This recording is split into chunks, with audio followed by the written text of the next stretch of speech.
पंढरपुरात 2 गटात तुफान हाणामारी झाली आहे. शिवसेना शिंदे गट आणि राष्ट्रवादी शरद पवार गटाच्या कार्यकर्त्यांमध्ये हाणामारी झाली आहे.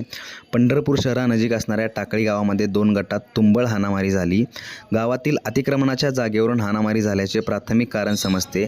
यामध्ये शिवसेना शिंदे गटाच्या कार्यकर्त्यांनी तलवारीने मारहाण केल्याचा आरोप राष्ट्रवादीच्या कार्यकर्त्यांकडून केला जातो आहे. यामध्ये शिंदे गटाचे सोलापूर लोकसभा संपर्क प्रमुख महेश साठे, टाकळीचे सरपंच संजय साठे यांनी तलवारीने मारहाण केल्याचा आरोप जखमींकडून केला गेला आहे. यामध्ये राष्ट्रवादीचे नेते संदीप मांडवे आणि यांच्यासह 7 ते 8 कार्यकर्ते गंभीर जखमी झालेत. सध्या जखमींवर उपजिल्हा रुग्णालयात उपचार सुरू असून पोलीस घटनास्थळी दाखल झाले आहेत.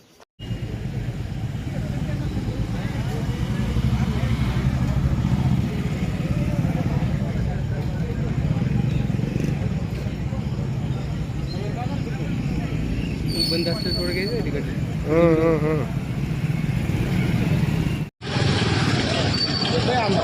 फ्लॅश करावं लागतं. नाही नाही ठीक आहे, असं आले. फ्लॅश करून अरे